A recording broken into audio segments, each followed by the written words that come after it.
What is up, everybody? Josh Tapp here again, and welcome back to the Lucky Titan. Today we're here with Cantey, which has been the easiest name for me to pronounce over the past few episodes, so I'm very grateful to her for that. But on top of that, Catherine is here to talk to us about really generating leadership skills in our lives to help us close more deals, generate more sales. I mean, this lady knows what she's talking about when it comes down to actually coaching people in an effective way so they get a real tangible result at the end of her coaching. So Catherine, I'm excited to have you here. Can you say what's up to everybody and then we'll hop in? Thank you, Josh, for having me. I'm so excited. So thank you. Yeah, no problem. I'm glad to have you here. So Catherine, I want to kind of kick this interview off with something we talked about in the pre-interview here, which was your three-step method. And I really like this because it was very succinct and it was very different. So could you walk us through that three-step method? Yeah. So first, let's look at the keyboard. And to the left and to the right of the space bar is a little button called an ALT, an Alt key. And for many of us, we're trapped in meetings and we're like, oh my God, how am I going to get out of this? And so simply enough, look at your keyboard. You've got a little button down there. There's usually two of them. And it's the ALT. ALT stands for ask, listen, and thank. And whenever I feel like I'm stuck in a conversation, I'm stuck in a career, I'm stuck in a relationship, whatever it may be, I know that if I can pause and take a moment and ask someone a future focused question, like, Josh, what can I do better next time on my podcast interview? Give me one or two things. And then I listen to what Josh has to say. So I've asked and now I'm listening, AL. And I jot stuff down and I don't tell you, Josh, that was the dumbest idea I've ever heard, or I've already tried that and it'll never work. You don't want to judge, you just want to listen. And the third or fourth idea actually might be something that is tangible and is easy to implement. The third part of the ALT is thank. And so at the end of that, Josh, I just want to say thank you and authentically just say, I appreciate you sharing that information. I'm not going to promise anything. I'm not going to commit to anything. I'm going to actually take this information that you gave me and I'm going to go back and think about it, respond, change if I feel like it. And the true gold in this whole process is going back to you, Josh, and saying, hey, Josh, I tried one or two things that you suggested. This is what happened. This is what worked. And I'm going to do this XYZ going forward. And it's getting buy-in from your stakeholders. And you are now becoming in control of your career and your recognition in your life. So it's pretty fun. See, and that what a beautiful framework. Thank you for that. First off, I mean, I love that how simple it is, and you think about all the different use cases for that. And a lot of people try to overcomplicate these things, right? I was reading an article just the other day about how to have a better conversation with people, how to increase the quality of the conversation, and they had like 20 steps or 20 different things you can do. And I'm like, nobody's going to remember that, right? Tell me three simple things, and I mean, how cool is that? Ask, listen, and thank them. So I want to ask you this, though, Catherine, with when it comes to selling in general, right? This is kind of probably one of the most popular use cases for this. So could you kind of walk us through how to leverage that within sales? That's a great question. So we could totally apply this. I know you've had past customers that have talked about the CX and the customer experience. And I've been in a lot of non-traditional banking roles where I needed to go out and actually map the customer journey. And that's not a typical, VP job is going out and asking the customer, when did you first hear about us? And what triggered your reason to reach out to us? And what are your pain points? And how do we help solve them? So a lot of going out there and developing business is, I hate to break it down, but I mean, it's crawl, walk, and then run. We got to know trust and build these relationships with people. So using this simple asking process and just listening to what the true struggling points are. And again, I think in sales, it's so important. Let's not commit to anything because we don't know what operations can support in the back room. And I've made that mistake too many times in corporate America where, you get excited, you're in front of the customer, you're trying to meet your quota and everything's just going great and they're agreeing to everything. Usually when they agree to everything, that's not good. So I turned out that turned out to be a really bad prospect when they agree to everything. So, you need a little bit of constructive criticism in there and just listen to what their problems are and don't commit to anything. Just thank them for their time, agree to come back and provide some solutions and make sure you talk to your other counterparts that are in the support roles because you can make or break these relationships that are then going to impact your career for the rest of your life. If you can't build, relationships across the company in all the different areas from, support roles to procurement and legal and HR and all these different partners that you need to have to come to the table, it's just going to be a long, painful career that you're going to have ahead of you. So using the ask, listen, thank with the customer, and then, don't make any promises, just agree that you'll follow back up and do follow up. Take it back into the operations center and figure out what really is doable and see if it is a profitable solution before we go and give everything away for free and don't make any money. So yeah, I think that's a great point, Josh. You can use it pretty much in the business development world as well. And I love that, because it's really the crux of a great conversation. As podcasters, we have to learn this a lot, is how do you get somebody to answer a question genuinely and authentically in a way that they're actually providing real value. And I think people overthink it, because it's really your method.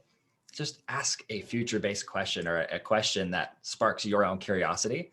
Other people are bound to be curious about it. So I love that methodology. Now, I want to ask you this, Catherine, because, and you maybe weren't thinking this was what the interview was going to be about, but in the pre-interview, we talked about, for our company, we've been struggling to find a good salesperson for our existing company and for a company we're interested in acquiring. So I want your genuine advice on this. Of what do you think has been the problem with us? I know we talked about, I feel like it's been me, has been 90% of the problem. But how would you help us to remedy that problem, where we just can't find a sales guy? I'm pretty much the bottleneck of the company. I think when you acknowledge the fact that, maybe there could be some things that I could work on, and maybe if I'm the consistent piece in this, every single person we hire, and if I'm the consistent piece and I still feel like this isn't clicking, then God forbid I look in the mirror, maybe I make a few suggestions on what I can do. So yeah, I think just acknowledging that is huge. And then I don't know how many different people you have on your team, but I think having the courage and the humility and the discipline to come in every day and kind of admit the fact that, hey, I realize that maybe I might have not been the most supportive person in the past. What are one or two things I could do to support this new future role? And looking at that is one aspect of it. And let's say you've got 3 people on your team, and maybe the 4th is your new hire.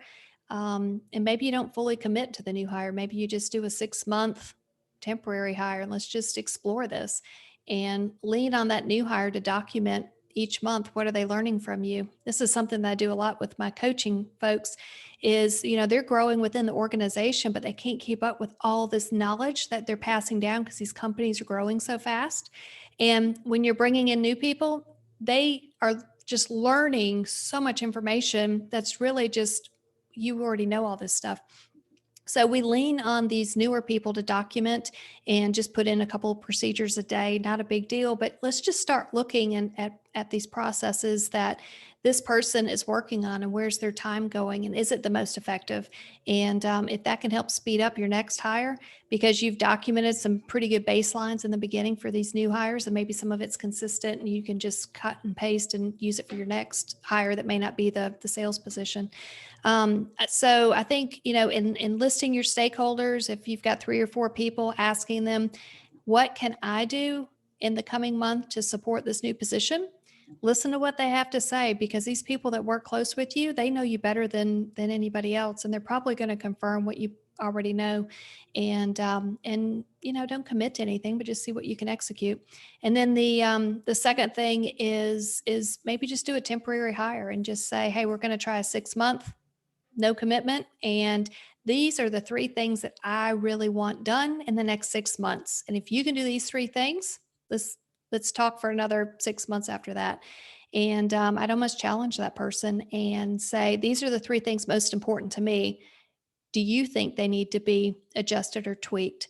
And put the ball in their court. They may have a bigger dream than you do, and they may already have a connection that can take you in a whole different field that's going to be way more profitable for you.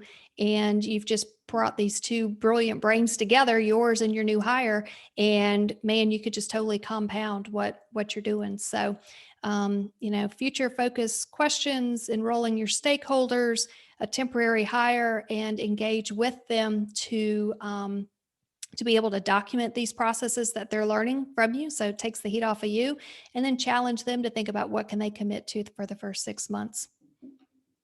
Wow. And I love that because you're basically getting the entire team around each new hire, each new position. I mean, for a while there, we had like 27 different contractors doing work for us and everything. And we counted them as employees for a while. We really have a core team of 7 people. And that group of 7 people were very tight knit. Some of them are family members, some of them, or all of them, have become friends, right? And so it's almost awkward to bring new people into that because they're not used to the dynamic as well. And what's interesting is in our specific company, we have a very kind of laid back culture. We're not here to work 80-hour weeks, right? That's not the goal of our company. I want our people to be able to just take off whenever they want to. We don't punch clocks or anything. So when you look at that, and you look at the way a lot of salesmen have been trained, is they are the exact opposite. And I've wondered if maybe our culture is kind of counterintuitive to bringing in a new salesperson because of that. Does that make sense? Yes, and I also think that you set the tone, and you're setting what you want them to see, and your consistency is going to be really important. And they may need to receive recognition in different ways that they're not used to. They may be trained for recognition based off of commissions, and if commissions aren't your number one, your culture's number one, which I think the future of business is going to be about this culture and people that want to come into work and stay coming to work. And that's where you're going to make your money, really, is being able to retain this talent. And when it's not just about money, but it's about helping people, and not just helping your employees, but helping your clients, I think in the end it's going to blossom into something even bigger than just hiring a salesperson with a sales quota. So that culture hire and that training and support consistency is going to continue to be important. I love that. Well, and what are some of the qualities that you look for when you're hiring? I mean, you've worked with so many different salespeople and leaders throughout multiple different industries. So, what are the traits that you find common among great B2B salespeople? They have this art of conversation. It's easy and it's flowing, and of course, I love to check references and see if their online consistency is the same as what's on the paper, the same that I hear when I speak with other people. There's an intuition piece of it where you just kind of have to trust your gut. And, we've got social media and emails and Slack and everything that's like clicking 24/7, but we've got to turn the devices off and just go with what our gut's telling us. So I think we probably underestimate that gut reaction, saying, yeah, this is a good fit, or no, it's not. And, when you hire these salespeople, um, you've got to make sure that they're just that culture fit that you're looking for. And you've got to take a chance, but I also think you've got to put the timeline, the time frame in place, and just know that, hey, if we can't get these 3 goals done within the next 6 months, I mean, I love you, but you've already got your breakup scheduled, and everybody already knows that the difficult conversations coming. And I think in today's gig economy, this is just an easy way for you to tap into some experience and have no hard feelings. And if it works, it works. And if it doesn't, that's totally fine too. And maybe turns out better than what you ever imagined. So, but just going back to that gut and intuition, I think that's something that sometimes we second guess, and we just need to get back to it. Right. And trusting people more. But I love that you're saying, hey, we've got the breakup already planned, right? And that takes a lot of the stress away. I even know with other things that we've done, is like, hey, here's the 3 criteria we want met. And if we don't reach that, then we don't even have to have a conversation. It's over, right? We know the Right. goals weren't met. You've got accountability. Right. And that's where it makes it very, very simple. So I want to ask you this, Catherine. We are coming up close to the end of the interview here, but what's kind of got you excited right now? What has you, especially in business, what's got you excited? That's a great question. I have been able to work with some really talented people over the past couple years, And the folks that I've worked with have really stepped up and shown courage and humility and discipline in their own careers. And they are owning their own career and they're owning their own recognition. And they have all been able to measure or create measurable success as seen by their stakeholders. So it doesn't matter what I think, it doesn't matter what they think, but all that matters truly are the people around you that work with you. And 100% of these folks have worked so hard to create effective, measurable results around their stakeholders, and they're being recognized for the hard work that they're putting in, and that's helping them with their careers. It's helping them with their teams, and it's just creating stronger relationships and stronger communications across these relationships. So, I'm super excited for the folks that I've worked with.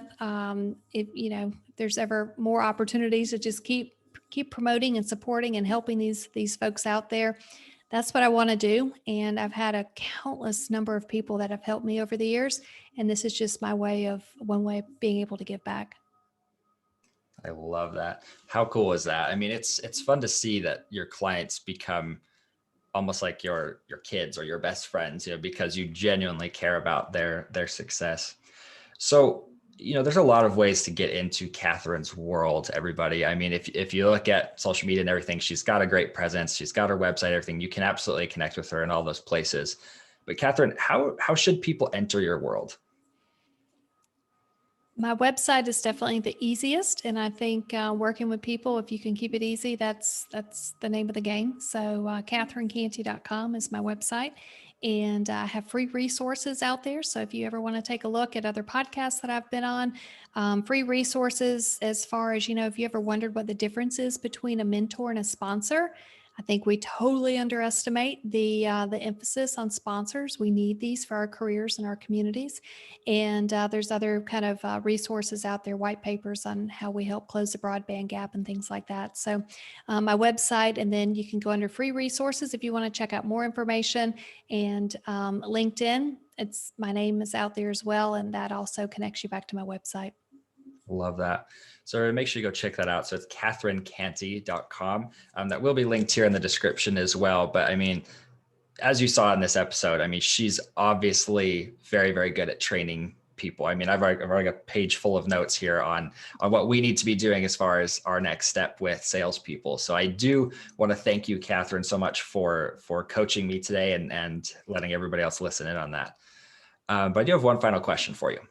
Okay. So if you could give one final parting piece of guidance to our audience, what would that be? Never stop learning. Just keep dialing into podcasts, keep listening to books. Never stop learning. The answers are out there, all of them.